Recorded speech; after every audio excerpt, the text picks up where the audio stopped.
Hey, Chris Myers here, Central Florida Sight Fishing Charters. And what I'm going to show you today is my technique for casting to tailing fish. We're talking specifically about redfish, black drum, and bonefish if you live a little farther south of here. Fish that have their nose down in the grass, are looking for something to eat. How do we present a bait to them effectively, and so you'll get a bite almost every time? What I'm going to use for my bait is this 3-inch DOA shrimp.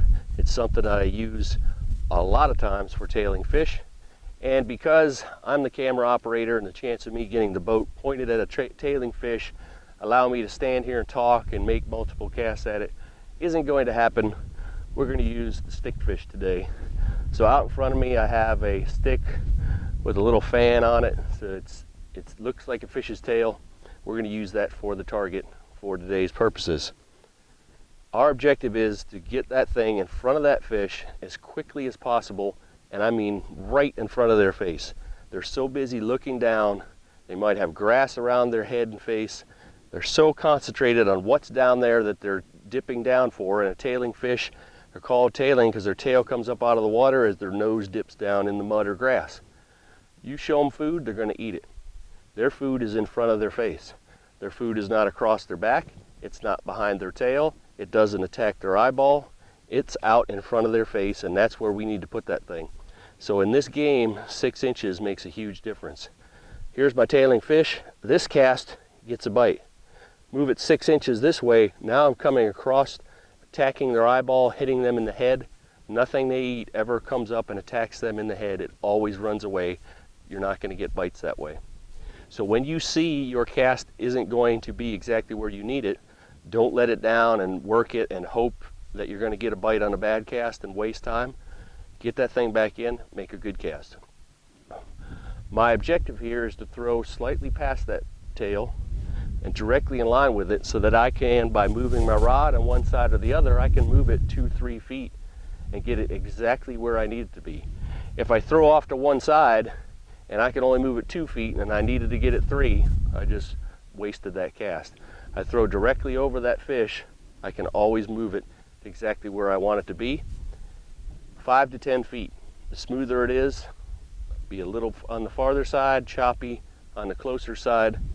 No more than 10 feet is necessary unless you got something extremely heavy which making a real loud plop.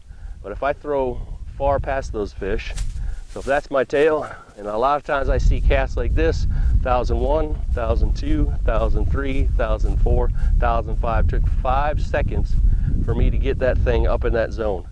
A lot of times that's 3 seconds longer than you're going to get, especially if you're this close to that fish. The closer you are, the more aggressive you're going to have to be, the faster you're going to have to get it to them. Point number 2 is the second this lure stops going out, it immediately starts coming back so that it does not have a chance to sink down. We don't want to play a guessing game here. We want to watch this lure drop down in front of that fish's nose. And the only way I can do that is if my lure is up or very near the surface. If I make my cast and let it sink down, then I'm guessing where my lure is. Guessing where it is usually works out in the fish's favor, not our favor. So let's take away the guesswork, drag that thing on top, watch it drop down. So I'm going to cast sidearm because this is a short cast, and if I wind up here and I slam that thing down in the water, a big loud splash gets that fish's attention, not in a good way. It gets them attention that something bad is coming and they need to get out of there. So we want to keep this nice and stealthy, a sidearm cast. I haven't even closed the bail. I've already been able, by just moving the rod, to get that thing up in position. So I want to close the bail by hand, and if you're not familiar with these casting techniques, please consult my casting videos. You'll learn exactly how to do this, but I'm stopping the line with my finger. I'm moving the rod. Now I close the bail, get it right up where I want it, let it sink down. Say that landed on the wrong side and I needed to be on the left of this stick. I cast in the same spot.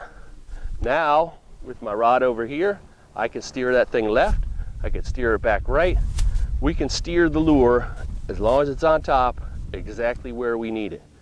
Once we get it to that zone, then what are we going to do? Bring it up, let it drop down. Now, That fish is looking for something down in the bottom, something moving around trying to get away. Just barely wiggling the tip. If I make 2 big twitches and it pulled it this far away and he didn't get very lucky and the fish saw it and grabbed it the second it came by him, you're not going to get a bite. Once that thing is that far away from them, that fish is still over there looking for what it was looking for when you got there. Come up, let it drop down. Couple little twitches. If I'm not getting a reaction or I don't feel a bite, get that thing in as fast as I can, make another cast. Now you notice where my rod tip is this whole time. It is up here. It's very crucial, especially when we're casting directly over these fish. If I do this, now my line is down there touching that stick, which means it's touching the fish's tail. The second you touch him with your line, he's gone, not going to come back, you're not going to catch him. So you want to keep that line up out of the water, rod tip super high. Now the only thing sinking down there is my lure and a little bit of leader. No chance I'm going to touch that fish. So what do we do if we miss a cast? And no matter how good, how much we fish, we're all going to make casts that aren't perfect. Either it wasn't exactly in the right spot or the fish just didn't see it. What do we do then? If I make the cast and it's off target over there, I don't want to take my time getting it back in. If I reel it back in like this, and then on top of that I look down at my reel and flip the bail and I go look back up and the tail's gone. Never even saw it happen because I was busy looking down and taking my time. If I make a bad cast, if I see it's going to land on top of that tail, I'm going to stop it. This is my brake, the same finger I'm holding it with now. Nope, didn't want that cast. Rod tip down, keep my rod tip up while I'm reeling in a bad cast. The rod tip is going to bounce around, good chance you wrap your tip. Nope, didn't like that cast. So you can make multiple casts. If you see the second it leaves your rod tip, whether it's going to go where you need it to or not, don't mess around with the bad cast, wait for the good cast. And there you can see that was exactly on target there. I just got myself stuck.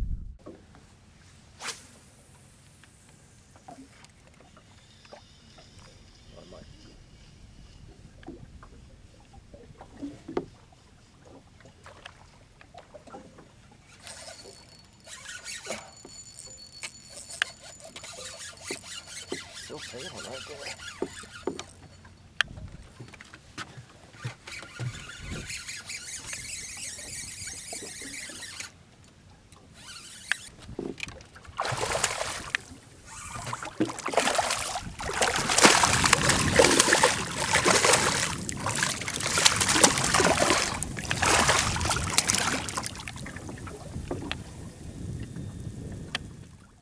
So, if you're fishing regularly for fish that tail, or if you're coming down here on a trip and you expect to see tailing fish, practice your casting over and over and over till you can get that thing come exactly by a target like that time after time after time again.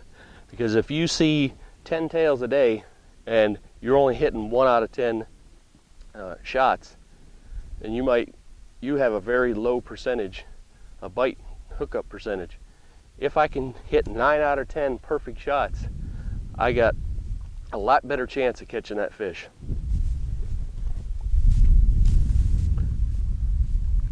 Practice that cast, guarantee you it'll help you catch more tailing fish.